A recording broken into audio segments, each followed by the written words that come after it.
Climate change is one of the top priorities of the incoming presidential administration. President-elect Biden calls it an existential threat and has proposed a number of major agenda items, including recommitting the United States to the Paris Climate Agreement and working toward so-called net zero carbon emissions by the year 2050.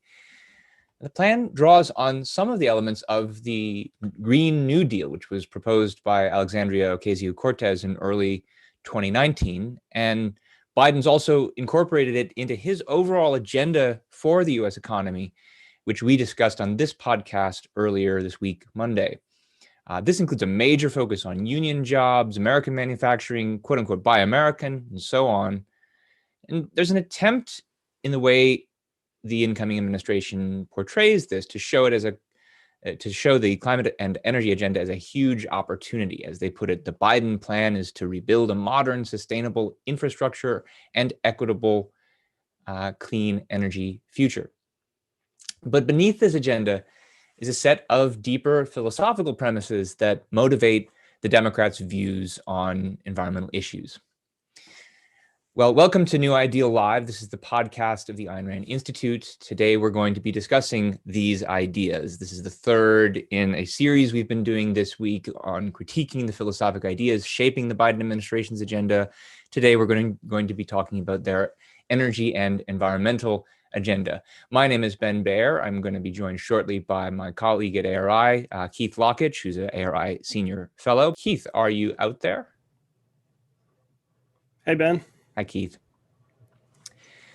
So I thought we should start our conversation today by setting a little bit of context on, especially on some of the scientific issues that are at stake in debates about the environment and energy. When we hear about climate change, it's often it's framed in a really apocalyptic way. A couple of years ago, you had people like Greta Thunberg and Alexandria Ocasio-Cortez saying the world was going to end by the year 2030 if we don't do something to address climate change. Now, you're a trained scientist who's followed this debate about climate change for many years. Could you shed a little bit of light on this debate? I assume the world isn't literally going to end, but is it still some kind of existential threat as these proponents of environmental ideas often frame it? Yeah, no, so I think even that is a huge exaggeration. First of all, there's no question that man-made greenhouse gas emissions are contributing to a moderate warming of the earth. I don't think there's any kind of serious disagreement with that claim, but this is not a world-ending apocalypse. And, I think what people ignore is that changes to the climate are not even the most important factors to consider when you think about what is required to advance human well-being. So I think one of the things that I've always remarked is missing from this climate debate is a sense of history and a historical perspective on these things. People completely take for granted the quality of life that we enjoy today and the degree to which we're protected from climate disasters by the industrial development that we have today.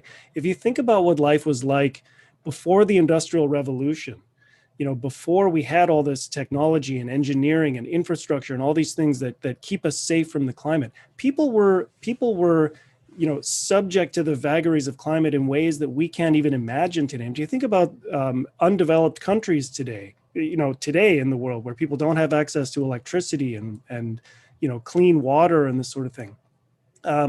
People are way more vulnerable to climate disasters in those kinds of situations. Basically, because of the Industrial Revolution and the advances in science, technology, medicine, engineering, we are way more resilient to the climate today than we have ever been in human history. So what we constantly get is this perspective that because of industrial development, because of the carbon emissions that result from industrial development, we're more vulnerable to the climate. That we face all these climate disasters. But exactly the opposite is true. Because of industrial development that we're safer from the climate than we've ever been in human history. And just, if you think about examples of this, and you can multiply these, there's a zillion fold. If you think about a hurricane that hits an undeveloped region in Southeast Asia, in Indonesia or Bangladesh or a country like that, there are examples of this in the last decades. You see a death toll in the numbers of tens of thousands or hundreds of thousands of people in the wake of these kinds of hurricanes. When a hurricane hits the US, the toll is orders of magnitude lower. I mean, the worst one that we saw in recent years was Katrina.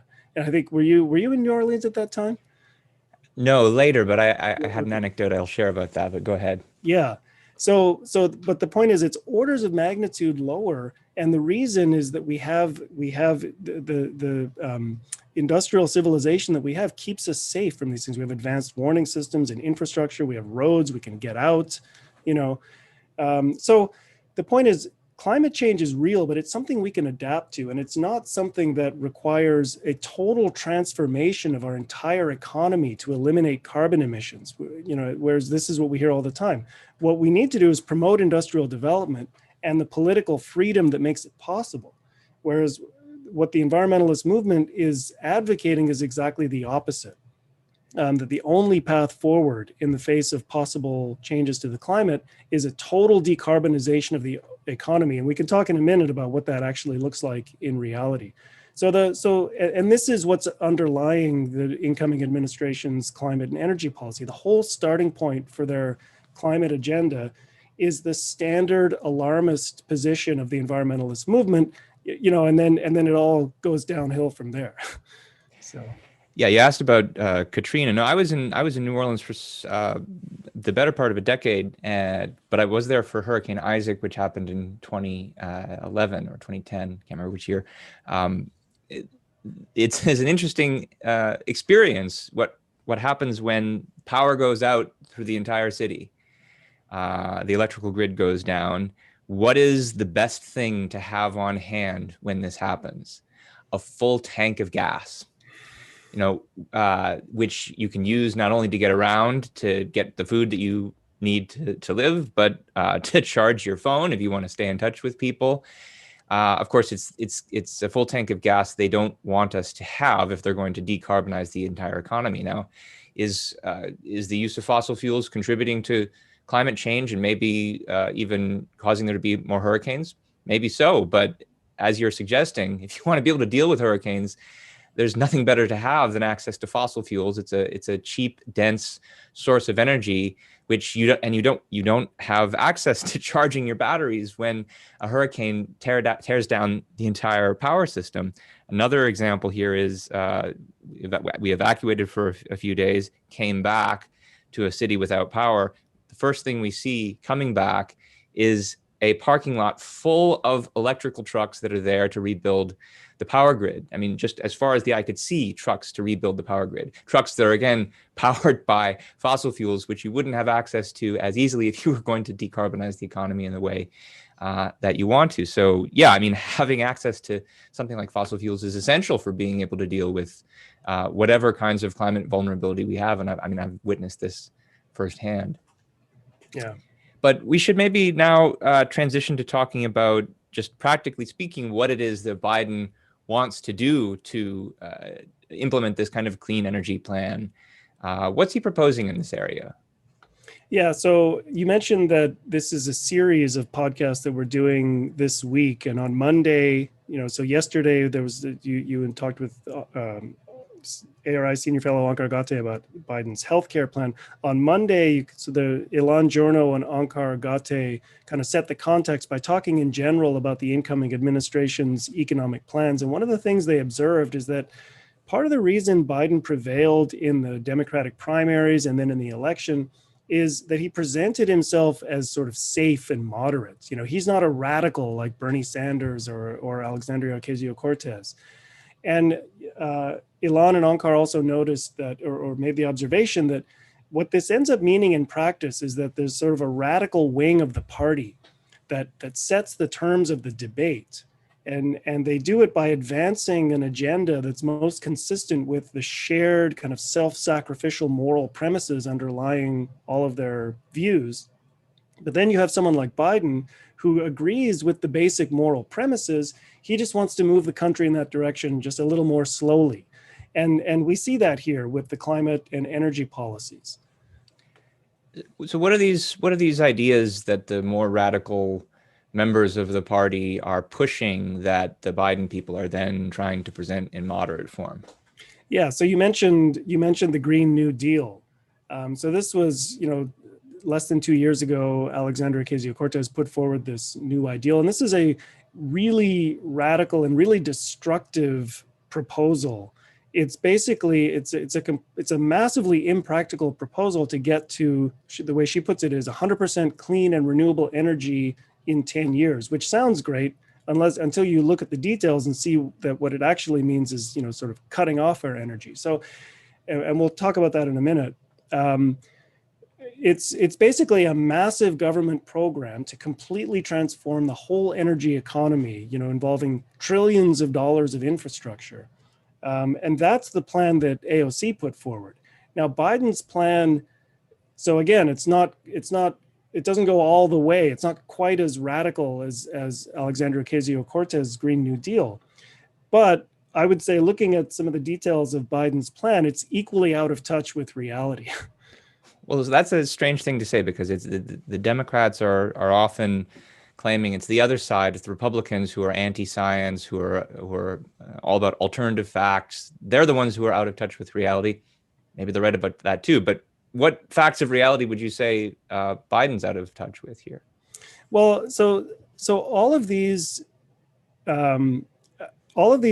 So the goal of all of these plans, and this goes back decades. I mean, Al Gore put forward energy proposals, a plan for getting to carbon-free energy. AOC put forward the Green New Deal. Now we have the Biden plan.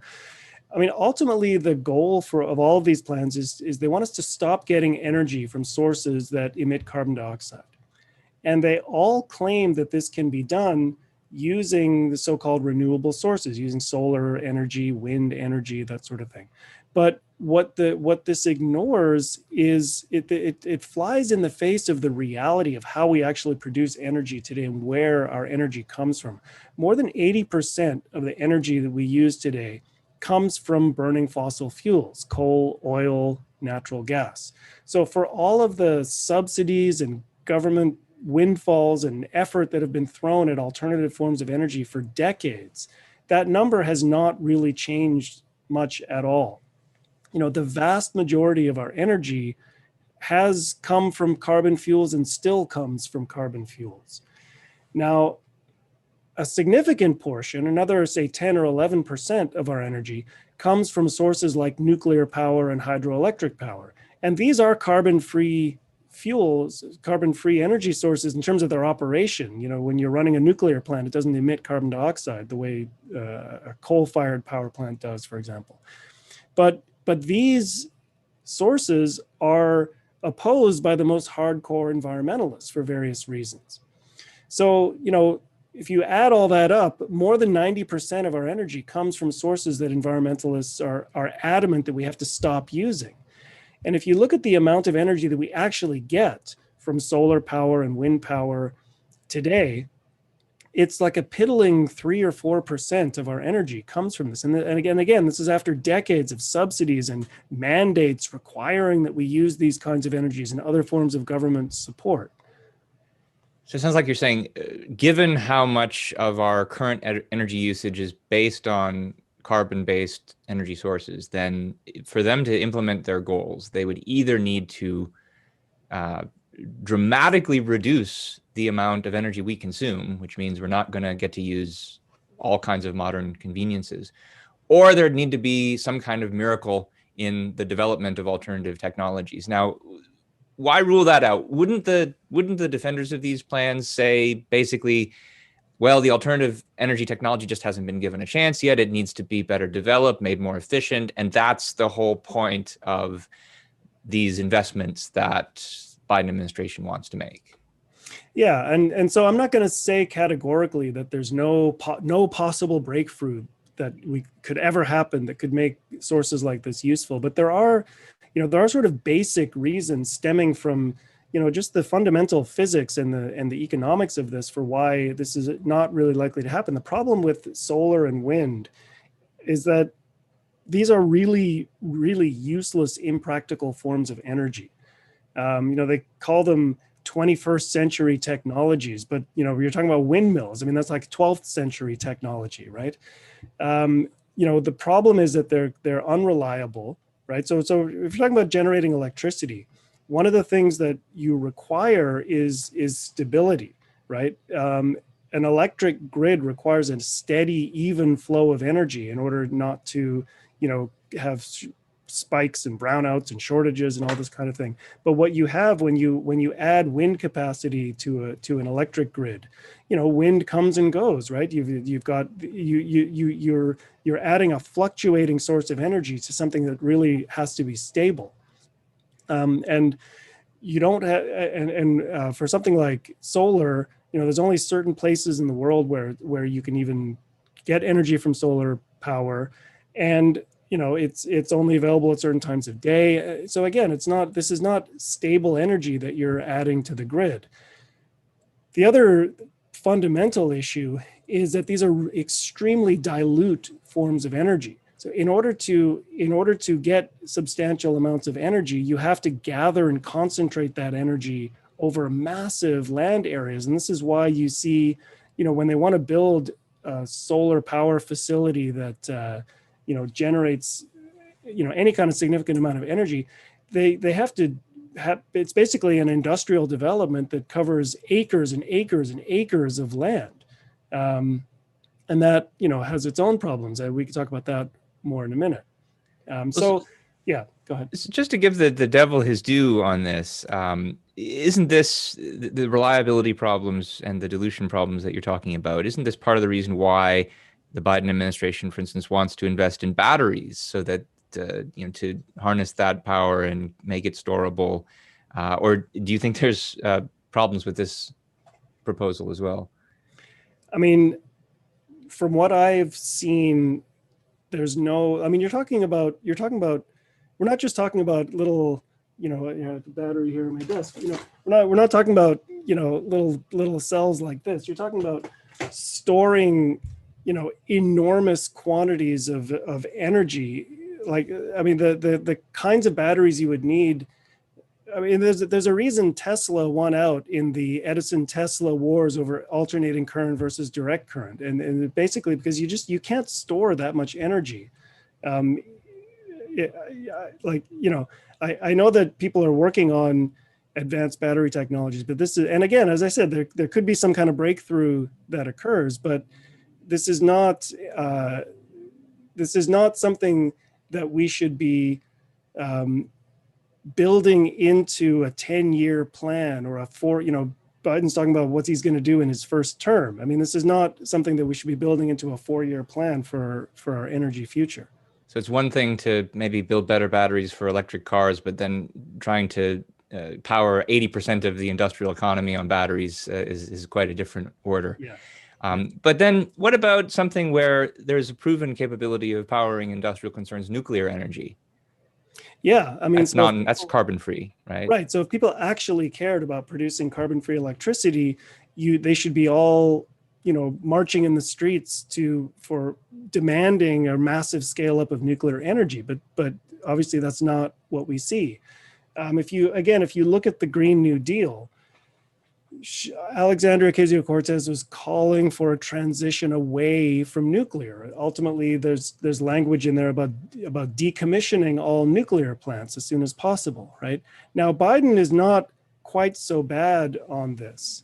His plan does call for continuing to use existing nuclear and hydroelectricity installations kind of as long as they last, because why throw away infrastructure that's already developed and so on. And he does have a provision for doing research into advanced nuclear reactors.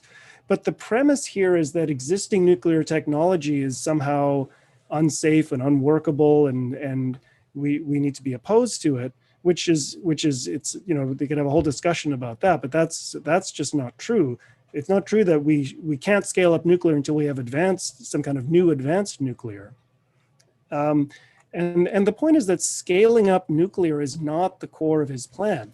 The core of his plan, he talks about, installing millions of solar panels and tens of thousands of wind turbines, right?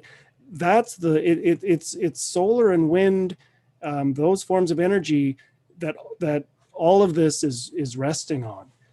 And, of course, this will all be done by workers with good union jobs, right? Because apparently an essential element of fighting climate change is, labor agreements settled by collective bargaining, apparently. Who knew that, In California, where they've had a new series of rolling blackouts this past year, if you drive from Orange County to San Diego, every time you drive by the San Onofre nuclear plant, which they have now, it was the last nuclear plant in the state, but it's now being decommissioned, and you drive by and you think, couldn't we turn this on? But I guess not. So I used to, you talk about some anecdotes. Before that was decommissioned, I used to, when we would drive down the coast, sometimes heading to San Diego, and I would see this functioning nuclear power plant, I'd feel a little warm glow that here's at least one bright spot in our energy situation, that we have that this nuclear plant is still functioning. When I heard it was going to be decommissioned, I was just, so tragic. So it might be that there are more of these blackouts in California's future.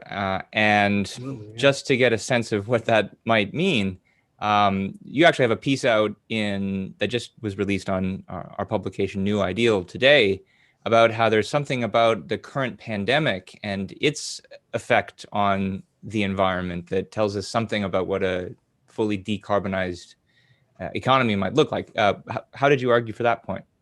Yeah, so this was an interesting data point. A couple of weeks ago, I saw some news stories talking about how 2020 has seen record drops in carbon emissions. There were a few headlines like 2020 historic reduction in carbon emissions.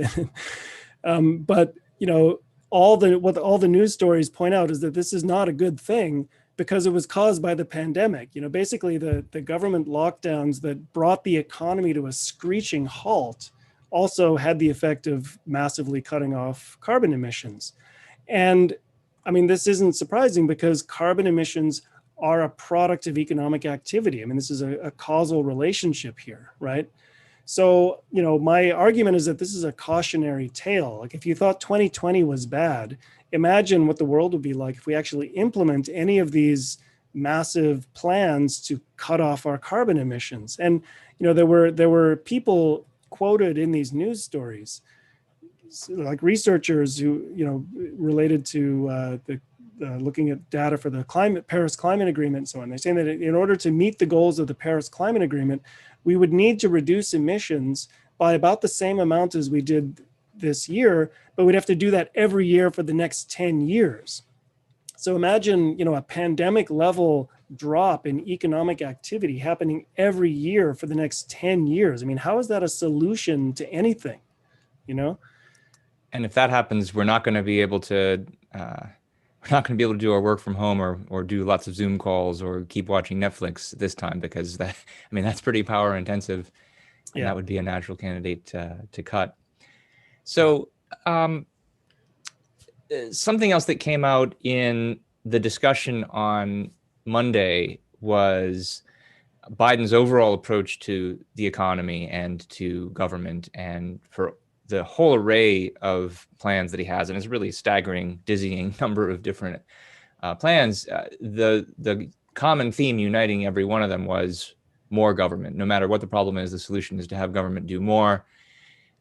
Where do we see this in his energy and environment proposals? Yeah, I mean, so I've talked a little bit about what he wants to do in the energy sector and research into nuclear and so on, but most of the plan really is all about the huge, quote, investments that the Biden government will make in all sectors of the economy, in order to make it more, quote, sustainable and, quote, equitable, right? And so most of the plan is more connected with the rest of his economic policy, because it's all about, creating millions of good union jobs in various ways, right? Rebuilding America's crumbling infrastructure. investing in the auto industry to scale up American production of electric cars, building zero emission public transportation options. He's got all kinds of provisions about upgrading buildings, building sustainable homes, doing sustainable agriculture, all these kinds of things. It's in all these different areas that he's trying to change our climate and energy policy. So, the Green New Deal had all these references to this being sort of, our generation's moonshot, and there's a similar tone here. So the Biden plan talks about, quote, historic investment in clean energy innovation. And he compares it to the Apollo program. So they all view this, they all try to draw on the moon landing as this great example of how government investment made this incredible achievement possible. And that's what we need to do here. It's an interesting comparison because, of course, this plan wouldn't allow for actual moonshots given the amount of carbon rockets will spew into the atmosphere. Yeah. Incidentally, got a correction from someone on Zoom pointing out San Onofre in California is not the last nuclear plant in California. Actually, Diablo Canyon is. I stand corrected on that. It's from someone who lives in San Clemente, I think, so he would know. I wanted to say a word, Keith, about the whole idea of government investment that Biden's various proposals play fast and loose with. There's something wrong with the very idea just on a philosophical level, because what investment means in an ordinary sense is taking wealth that you haven't consumed and lending it to someone else who's engaged in some kind of productive activity in the hope that they're going to create a value and you're going to get a return from it. But what government investment, so-called, means is basically taking that same unconsumed wealth, taking basically our stock seed and giving it to somebody else to consume rather than for the sake of production. Now, it doesn't look like that right away when you talk about investment in something like alternative energy, because it's true that that's money that's then being used to build things. It's being used to build solar panels or whatever. And you might think, well, this is productive. But the issue is that if building these things wouldn't actually turn a profit in a free market, if nobody would volunteer to buy these things or use them, then it's not actually creating any value. And it actually represents net consumption. I mean, it's like building up, piling up a stack of rocks for no end that actually serves human purposes. And that's especially true when we're talking about energy, which is one of the most important requirements, most important inputs to a productive process. If you're creating forms of energy that actually take more energy to produce than you can derive from them, and here I have in mind quite possibly many of the batteries that they're trying to build, that's not productive. It's actually a form of consumption, and not, so that means it doesn't count as investment. Yeah, go ahead. I mean, I think there's a relation here to what relation of what you're saying to the Apollo program itself, because there's a way in which the whole motive of the Apollo program was not that there's some sort of productive ends that people can pursue here. It was really, it was sort of done for the sake of prestige and allegedly competing with the Soviets and that sort of thing. And to the extent that it succeeded because private companies were able to innovate and do the work that was needed to make it happen. And if you look at what happened afterwards, what happened with NASA, it became sort of this bloated bureaucracy. And there were all, there were all these programs that didn't really have like a real economic purpose, and it became this, So what we're seeing today with the advent of private space ventures, you're seeing people who actually have kind of an economic vision, like Jeff Bezos talks about building the infrastructure for regular travel to space, and there's the potential of mining asteroids, and there's actual economic reasons for doing this, when the government does these things, it's not, as you're saying, they're not doing it in a way that the economics of it makes sense, and they're commandeering wealth that could be used for productive purposes and diverting them to these purposes for reasons other than economic productivity. Yeah, and it's worth pointing out that the fundamental reason that there's going to be bad economics in a government so-called investment scheme is that governments don't actually produce anything. Governments are good at one thing and one thing only. They're good at using force. And that's a good thing when they're using force in a retaliatory way to protect people's rights. That's why government properly invests in the military, which is arguably part of what was going on with the moonshot. But when it comes to deciding what's a new form of energy where you need innovation, and Biden throws around language of innovation and incentivizing innovation a lot in his policy proposals. There's another perversion here. I mean, private companies have plenty of incentive already to create innovative, efficient forms of energy. It doesn't make any sense to just throw away energy if you're trying to make a profit. You want to be able to use energy efficiently. But if private companies aren't already investing in some kind of technology, it's because their best judgment suggests they've looked at the facts. They don't think that the technology is cost effective, or they don't think it will work well enough to provide the energy that they need to do what they're doing. So when government does its investment in a new technology, what it's basically doing is it's taxing the people who would otherwise spend money on other things to fund technology that those people don't think will actually work. That's not incentivizing innovation. It's paternalistic government saying some people's judgment about what's actually effective can't be trusted, and we're going to stop them from exercising their judgment. That's something that disincentivizes real innovation. Yeah. So, and it's the government sort of trying to pick winners and losers in the energy industry, as opposed to letting the free market decide that. So I think we should begin to wrap up our discussion by talking about the most fundamental issue that's underneath all of this, and that's the philosophic ideas that are driving this entire agenda, this entire view of government investment and the importance of protecting the environment. What would you say it is that's driving Biden on this front, and especially the more radical figures who are driving him? Yeah, I mean, so I do think there is a really fundamental perspective underneath all of this, whether Biden would articulate it or not. The environmentalist movement certainly articulates this. There's sort of a basic philosophical issue of man's relationship to nature. But so let's unpack it a little bit. So when you look at a plan like these sort of clean energy plans like Biden's, right? The idea is to eliminate greenhouse gas emissions while also supplying us with enough energy to meet our needs. And there's this idea that we can do this without having a negative effect on human well-being. But as we just discussed, when you start to look at the details, you see that there really isn't any sort of realistic plan here, right? They talk about, there's always a lot of peppy cheerleading with these plans, how great it's going to be when we make all these investments in sustainable, clean energy. But the reality and the facts tell a completely different story. And then, for me, so there really isn't a plan for getting us to a future where we can meet our energy needs. And it's not just to have the conveniences that around us, but to enjoy the quality of life and to really life and death kinds of technologies that we rely on every day. We need energy. We need the substantial amounts of energy that we have to have these things.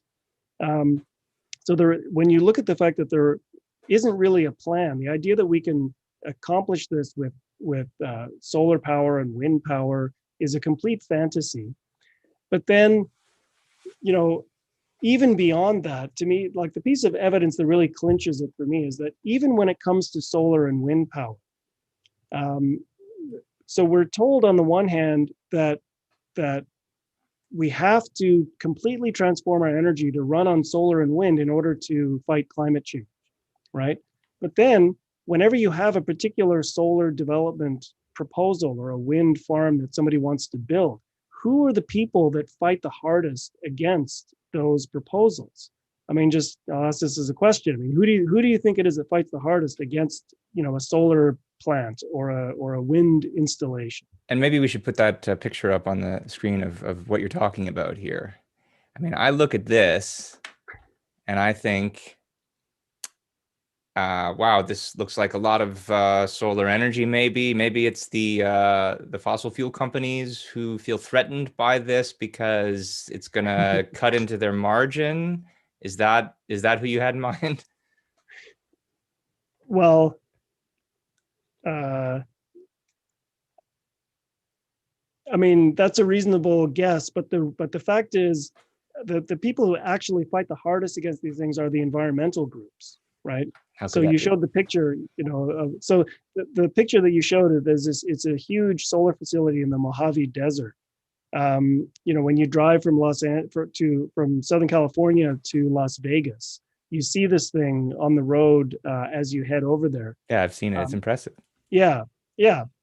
Um, when this thing almost didn't get built because when it was under development, the people who were fighting it tooth and nail were environmental groups, with names like the Desert Protective Council, and it's all on the grounds of how can you just despoil the habitat of the desert tortoise and the bighorn sheep and all this kind of thing, right? It's on its environment. They're fighting it on environmental grounds. So this transition to solar energy, which supposedly is essential to fight this existential crisis that we all face, environmental crisis, and it's environmental groups who are fighting it the hardest. So to me, I think what this really reveals is these deeper premises underlying the environmentalist movement, and this is true whether people admit this or not. I think it's what it reveals the logic of the premises that the goal of the environmentalist movement is not to improve mankind's quality of life or to ensure our long-range survival and well-being. The goal is to protect nature from man, not for man. That's a phrase that Peter Schwartz came up with. I was like that. So it's the in terms of man's relationship to the environment, man is viewed as a despoiler of nature, as any actions that we take to preserve our life are destructive of nature. And this is the perspective that we have, and the goal of the environmentalist movement on all these kinds of issues is to stop us from having any kind of impact on the natural world, as opposed to what I think is a more rational goal, which is to figure out how we can improve mankind's environment in order to promote human well-being. I mean, that's the goal that we should have. Ultimately, human life should be our standard, and human well-being should be the standard that we judge these things by. It strikes me that also illuminates the typical attitude toward nuclear power that we were discussing before, because here's a case of a form of energy that is super abundant. You only need a very small amount of uranium to create a huge amount of power. It doesn't even have the impact on climate change. It doesn't produce any carbon emissions. And so, from a human perspective, and it's also incredibly safe. Like, there have been so few actual nuclear disasters that have actually hurt anybody. Yeah. So it's, from a human perspective, it's a complete boon. And yet the reason they object to it is not because of any scientific concerns, but because, well, there's going to be nuclear waste around for millions of years when we aren't here to care about it. So the focus is not on human welfare in the objections to nuclear power. I mean, the nuclear industry is a victim of the same kind of scaremongering that we see today with climate change. I mean, the 70s, 60s and 70s, nuclear power there were apocalyptic scenarios around that. Today we see the same. There's a sort of alarmist scaremongering that's disconnected from the facts, that's used to kind of scare people into accepting this agenda. I mean, the Fukushima story, I think, is the most interesting here, because you have a nuclear plant that melts down because there's an earthquake and tsunami. I mean, the worst possible threats you could throw at something, and basically everybody. I mean, the tsunami causes death and destruction in the city, but there's not really any impact on human health from the meltdown itself. You do have impact on human health in Chernobyl, of course, which is the one case where that happens in a bad way, which is, it's not an accident. Probably this is a product of the Soviets, who are committed to the whole government investment premise that Biden wants to implement. And speaking of, yeah, go ahead. Well, let me just, I mean, you have quotes from environmentalist leaders who say explicitly that that having cheap, abundant energy would be a disaster for human beings. And so they explicitly come out and say that, because it would give us the ability to impact the earth too much. And what that really means, from our perspective, it would give us the ability to transform the earth to make it more auspicious to human life and to improve the quality of life for more people and to make our lives even better. That's what they're opposed to. And that really then gives the lie to some of the language that you see in the Biden proposals on energy, where he says they're going to take aim against the companies that quote, put profit over people and knowingly harm our environment and poison our communities, air, land, and water. But this completely ignores and leaves aside that cheap, abundant energy is something that people actually need. And to the extent that industries are profiting from that, they're profiting from providing an incredibly important human need. I think it really points to, when we're talking about the concept of the environment, you have to be very clear what you're talking about, because if it means anything that's valuable at all to anyone, you've got to specify who it's valuable to. This environment. Environment just means your surroundings. So if it's the human environment that we want to improve, one of the things that we need to do that, one of the things we need to shape the environment to our purposes is abundant source of energy. But that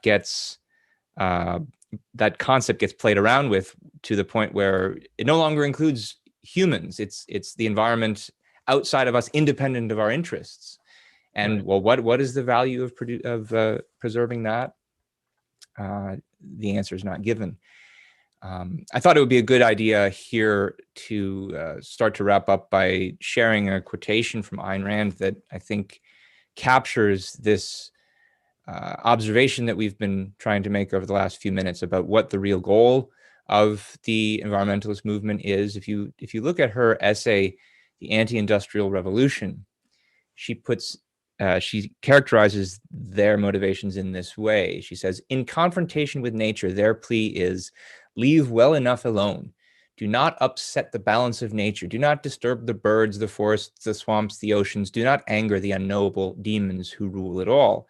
In their cosmology, man is infinitely malleable, controllable, and dispensable. Nature is sacrosanct. It's only man and his work, his achievement, his mind that can be violated with impunity, while nature is not to be defiled by a single bridge or skyscraper. They are worse than conservatives. They are conservationists. What do they want to conserve? Anything except man. What do they want to rule? Nothing except man. That's in her essay from 1971, The Anti-Industrial Revolution. Keith, did you want to share the other? Do we want to share the other quote too, do you think, or should we start to take questions? Well, we don't have a lot of questions. I think there's the other quote. I like it because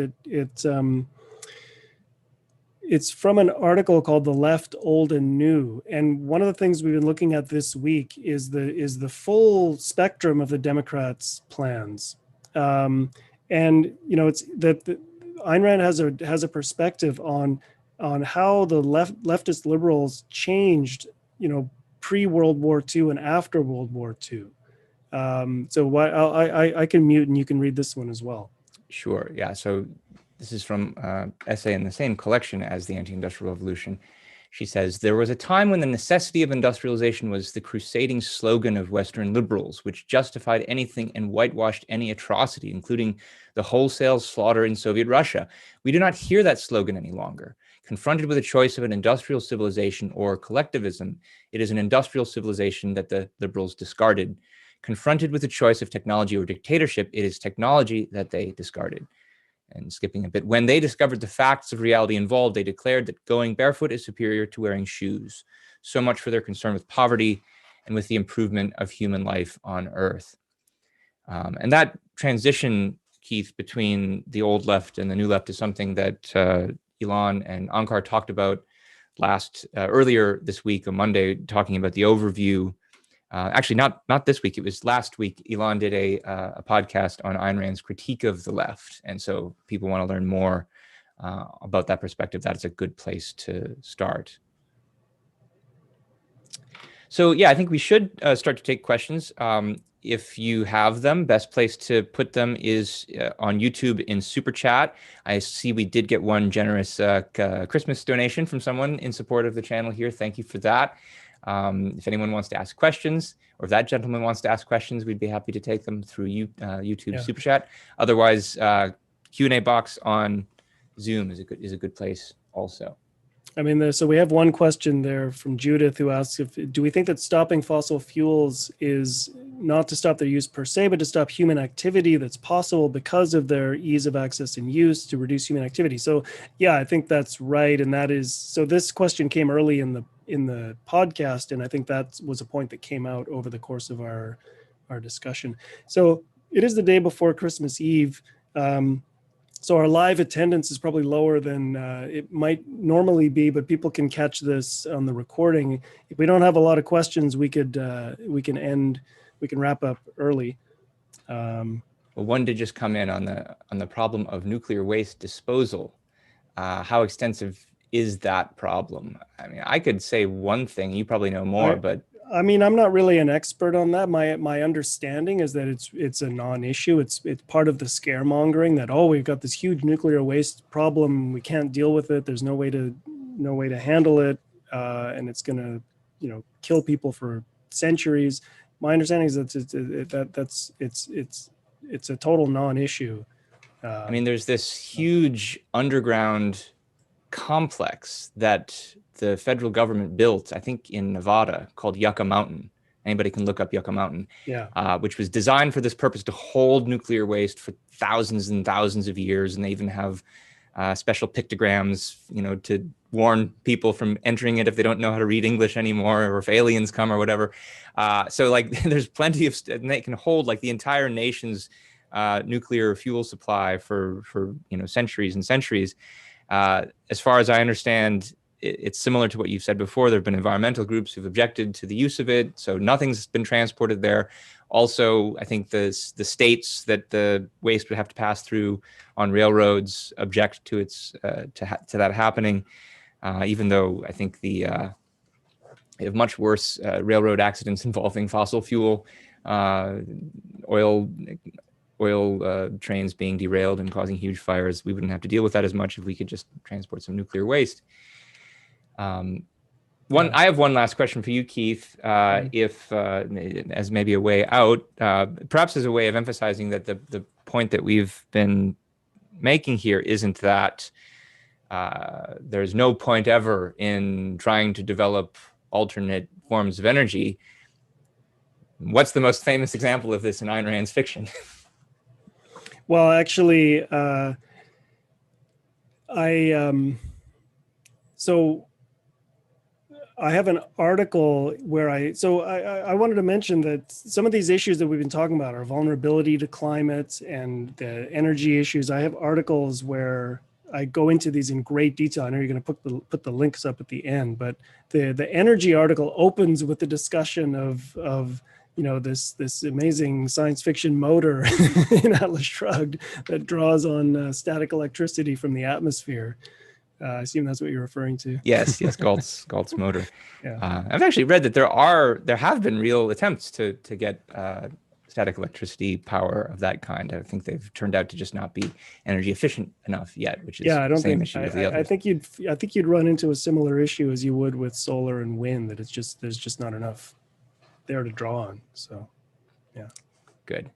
That will probably remain an element of science fiction, I think. Unfortunately. Whereas the oil shale, that's